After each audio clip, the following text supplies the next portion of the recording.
गर्मियाँ आते ही तीर्थ जाने का सीज़न शुरू हो जाता है और तीर्थ बढ़ जाते हैं। तो जब बाहर पुराने समय में जब तीर्थ पे जाते थे तो खाने पीने की बहुत परेशानी होती थी और सब लोग एक साथ तो नहीं जाते थे। आज का ज़माना तो ऐसा है कि सब लोग साथ में तीर्थ यात्रा घूमने चले जाते हैं। अब घूमने के हिसाब से जाते हैं तो पूरा घर ही चला जाता है, लेकिन कुछ पहले जब होता था तो सास ससुर और मतलब लोग जाया करते थे या पुराने लोग जाया करते थे, कुछ लोग घर में रहते थे। तो इसी गीत का आनंद लीजिए। इसमें जो है पति जब तीर्थ जाते हैं तो उनकी पत्नी जो है उन्हें ताना मारती है और ये कहती है कि तुम खिचड़ी खा कर दुबले हो गए हो और तुम्हारे जो मतलब मेरे ससुर जी मुझ पर गुस्सा करते हैं। तो पति क्या समझाता है, वही आप इस गीत में आनंद लीजिए।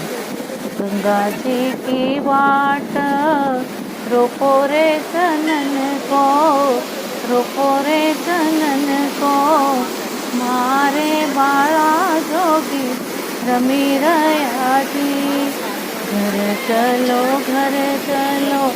बाळा रे जोगी, रमता रे जोगी, हम पर ससरा जी रिस कर जी।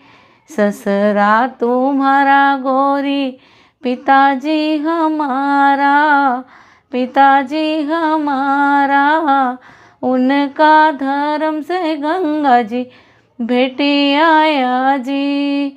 घरम से धन गोरी मसलो सो बोल्या, मसलो सो बोल्या, खिचड़ी खाई न पीऊ जी दुबळा जी। गंगा जी यमुना जी की वाट रोपो रे चनन को, रोपो रे चनन को, मारे बाळा जोगी रमी रया जी। घर चलो बाळा रे जोगी, रमता रे जोगी, हम पर जेठ जी रिस कर जी।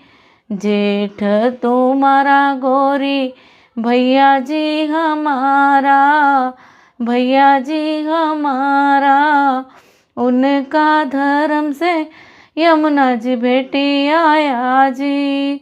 घरम से धन गोरी मसलो सो बोल्या, मसलो सो बोल्या, खिचड़ी खाई न पीऊ जी दुबळा जी। इसी तरह आगे हम देवर का नाम, ननद का, नंदोई का नाम और आगे परिवार के सभी सदस्यों का नाम लेकर इस गाने को हम आगे बढ़ा सकते हैं। उम्मीद है आपको ये ज़रूर पसंद आया होगा, क्योंकि मेरा उद्देश्य सिर्फ निमाड़ी धरोहर को बचाना है, निमाड़ी गीतों को सब लोगों तक पहुंचाना है। धन्यवाद।